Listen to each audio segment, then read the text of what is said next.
and welcome to the 2015 edition of Journey to the Throne. Every year, 7 young ladies vie for the Miss Dominica title.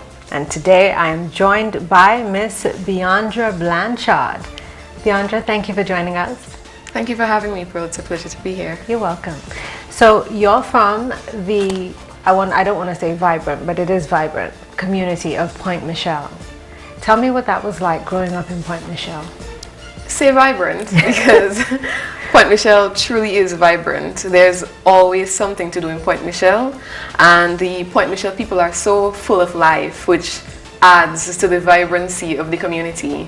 And growing up in Point Michelle it's been an adventure in itself, being in a community that's so vibrant, that is so active. It's been an experience in itself, and I've really appreciated being able to stay my reserved self while being in such a community with such life. But how did you manage to be so reserved even while there's so much activity taking place?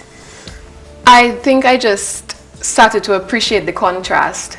So being reserved while being in Point Michelle, it's definitely like polar opposites. Right. Because a typical Point Michelle girl is not reserved. Typical Point Michelle girl is very expressive with what they say, with their behavior. So I just learned to appreciate who they were and just appreciate myself being in this environment. It's a good contrast. Has growing up in Point Michelle influenced or impacted your life in any way?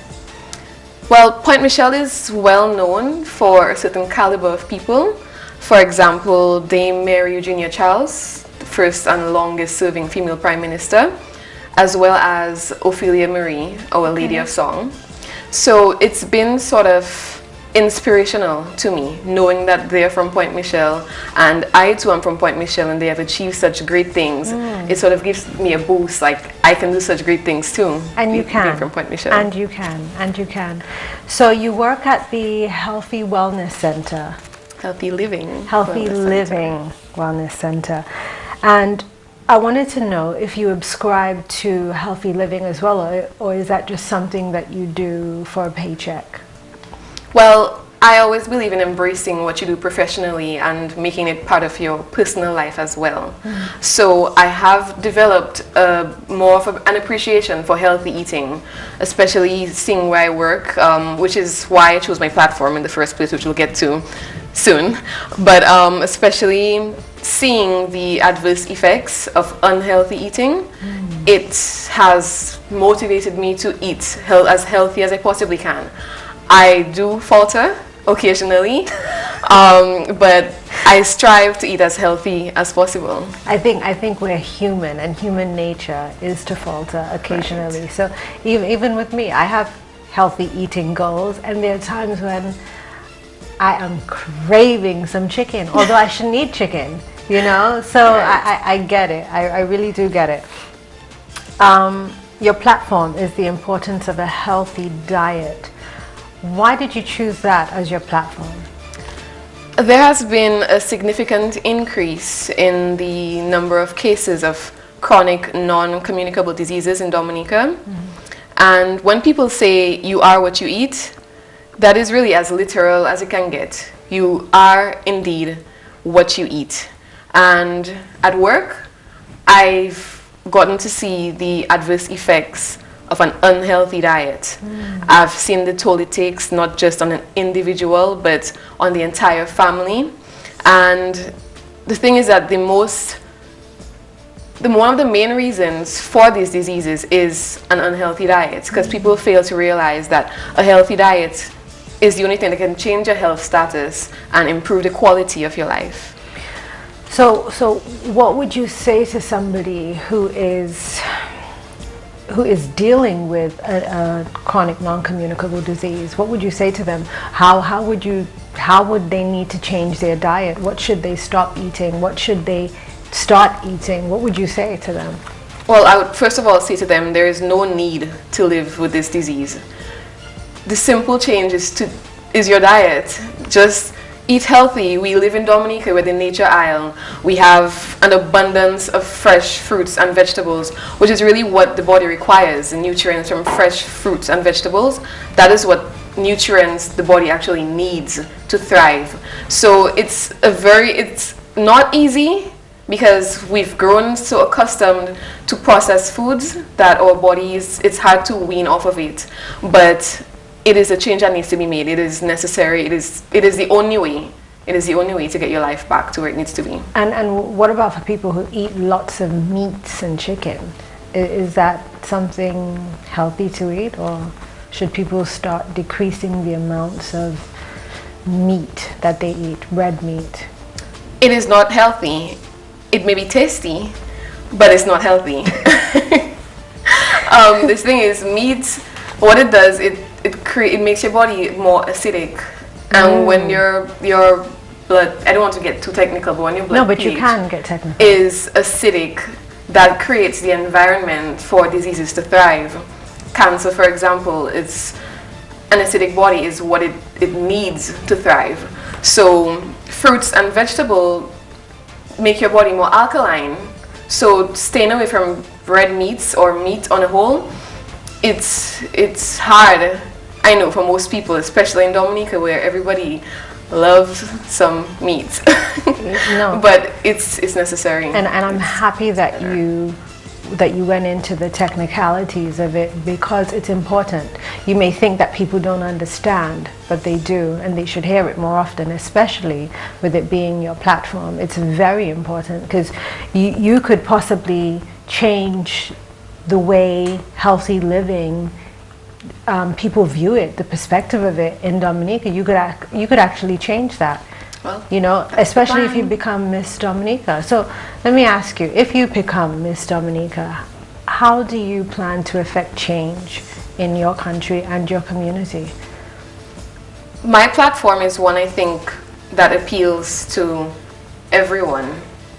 Everybody has difficulty. Most people, I shouldn't say everybody, most people have some level of difficulty in regards to healthy eating and a full understanding as to what the effects of unhealthy eating is. So I think once I've gained that, I don't want to say popularity, but once you become a public figure, it is a lot easier for your message to get out to the general public. I mean, I could do it as a regular individual, a regular Dominican, but you have more of an edge when you're a public figure. And I think if I win Miss Dominica and I become that public figure where I'm known and my voice is heard a little louder than the average citizen, then I could get my message out a lot clearer. I think so too. What made you decide to participate in the Miss Dominica pageant? I have always valued what the Miss Dominica pageant stands for. It's a competition that rewards young ladies with a scholarship for higher education, and it rewards them for their talent, their beauty, and their enthusiasm for Dominica's culture. And I really think that there's no better prize for that combination. Okay, in our society, what do you think the relevance of a national pageant is? The relevance? Well, I think everyone needs to be aware as to what we have to offer as Dominicans. Yes, Dominican people are naturally beautiful, but we need it to be of a certain standard. We need to know that we are capable of getting women to be who they are while still portraying a certain image on stage, and as well as to get the platforms, raise awareness through the platforms. So it's not just about being glamorous and being pretty on stage and smiling and waving as well. It's mostly about the platforms, about bringing awareness to these pertinent issues in society. Absolutely, absolutely. How would you describe your experience thus far? Honestly, after honestly, yes. After this experience, I can honestly see myself as a very strong person. Okay. Yeah, it makes you aware of certain qualities you did not know that you possessed, and it's been tough. They say no pain, no gain. Well, I believe it now, and win or lose, I plan on winning, but win or lose, I will say that I've gained a lot from the pageant thus far, a lot. Okay, and I know that you've sacrificed a lot too. What are some of the sacrifices you've had to make during this pageant? Well, one thing this pageant requires is dedication. You need to be dedicated to give it your all. And I've sacrificed a lot of the time that I usually spend with my family and my friends. It's no longer a possibility for now, at least not as much time. It's very limited, and so that's one of the biggest sacrifices I've had to make personally, is the time I would spend with my family, with my friends, just relaxing. And what about your eating habits? I know you've sacrificed in that area too. Well, yes, I've always eaten healthy, but it's a lot more strict now. I can imagine. Yes, so that too was a big sacrifice. Okay, what do you like most about yourself? My optimism. I always try to find a way to see the glass as half full. It's a lot easier to succumb to negativity and to become gloomy and depressed. Optimism takes strength, and I like the fact that I possess that strength to always see the brighter side of things. Well, they say it takes one positive to erase 12 negatives, so that's a lot of strength there. Yeah. I think I said it right. What would you say is the greatest environmental problem affecting Dominica today? The greatest environmental problem? Greatest environmental problem. Or even the world. Maybe not specifically Dominica, but the world, inclusive of Dominica. I would say pollution. Okay. Yes, but the thing is, most people see pollution simply as littering, but it's not just littering. For example, using hairspray, that's one thing I've committed myself to not using. It's my small way of contributing to the environment. It's detrimental to the environment in a small way, but every little thing counts. I mean, we don't recycle, we just throw things. We are not aware of the effects it has on the environment, and we need to be. So I think the biggest thing is definitely pollution. Okay, well, I'm glad that you mentioned what your contribution is, because that was going to be my next question. Okay, so Petrocaribe is your sponsor. Yes. And I'm sure you know all about the major initiatives across Dominica that they have implemented. More specifically, can you share with me how Petrocaribe has impacted your constituency? My amazing sponsors. I am aware of the many initiatives they've taken in the entire country. In my constituency,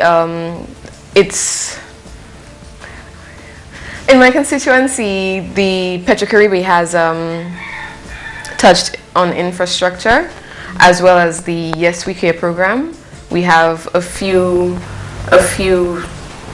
members of the community who benefit from the Yes We Care program, which is a Petrocaribe initiative. Okay, as far as infrastructure goes, I want to say that the Soufriere Scott's Head Sea Defense Wall is one of them, and the filling station at Soufriere, which makes it easier for fishermen to get their gas and that kind of thing to go out, fishing. So I know that Petrocaribe has a hand in the Yes We Care program by donating free cooking gas to the elderly across Dominica. But I know specifically that the Yes We Care program is the brainchild of the Prime Minister, Roosevelt Skerritt. And I'm glad that I said that, because I want to know what your thoughts are about the Prime Minister and what you think of his initiative to create employment for the youth of our country. It is absolutely the best thing a government can do for its people is to provide employment for the youth. I think it's brilliant, especially the more specifically the National Employment Program. I think amidst this global economic crisis where unemployment is rampant, it really is one of the most innovative programs a government could do for its people. So I applaud the Prime Minister for that program.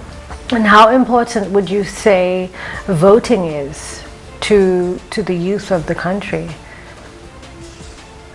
A vote really is somebody's way of making their voice be heard there. And I think it is extremely important that the young people go out and vote. Let your voice be heard. Let it be known what you want. Yes, the majority counts, but at the end of the day, every single vote counts. So it's important. It's extremely important. We just had a general election. How important was it for you? Did you vote? Yes, I did vote. And I will always vote. As long as I am able, I will vote. I want my voice to be heard. I want to know that I contributed to my country in a small way. And voting is the premier way of doing that. If you knew you were going to be stranded on an island and could bring 3 things with you, what would they be? Coconut water. Okay. But you're on the island already. There might be coconuts there, you never know, but go on, coconut water. I would bring coconut water. Can I bring my cell phone? Yes. Because, I need to call for help, right? Okay. Okay. And food. But then the food is going to run out after a while. You do realize that? True, but it's only going to sustain you for so long. A girl's got to eat, girl. Okay, my next question. Do you believe in God? And would you say that you are more spiritual than religious or more religious than spiritual? And why? I do believe in God. But I would say that I am more spiritual than religious. I think religion really it segregates people. It's just too much. It's too much segregation. It's Catholic by here, Pentecostal by there. It's too much. It's different ways of saying the exact same thing. So I think I'll just stick with believing that there is a God. There is a higher power who created me.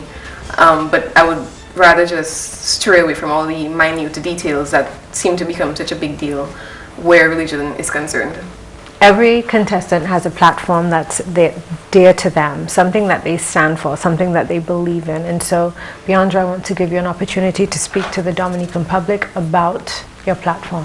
Okay. My platform is the importance of a healthy diet. When we hear people say, you are what you eat, it doesn't get more literal than you are what you eat. You literally are what you eat. What you ingest is what will determine the quality of your life and your health status. And unfortunately, there has been a significant increase in the number of cases of chronic non-communicable diseases in Dominica. And one of the main reasons for that is that we have neglected our local foods. The fruits and vegetables that are very abundant in Dominica have been neglected, and we tend to consume more processed foods, which are detrimental to our health. Where I work, I have seen what the adverse effects of unhealthy eating is. Adverse effects of unhealthy eating are. And that is what has prompted me to choose the importance of a healthy diet as my platform. Because the effects, they're not pretty. And I think we have the power to make a change. And when you have that kind of power, you need to act on it. You can't just look at somebody and say, you should do this and you should do that. We should tell them how, why, and what the importance of it is. So that's why I've chosen this platform, and I really hope to enlighten the public and make them aware of what the importance of a healthy diet is. You're also sponsored by Petrocaribe. Tell us a little bit about your sponsor. Petrocaribe truly is an energy company with a social conscience.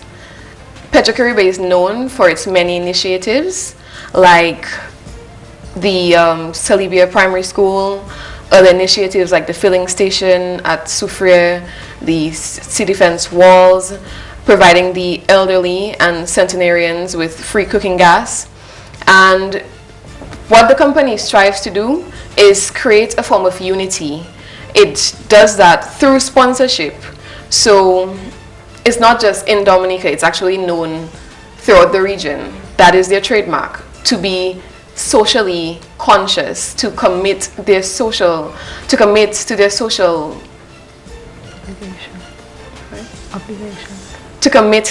obligations.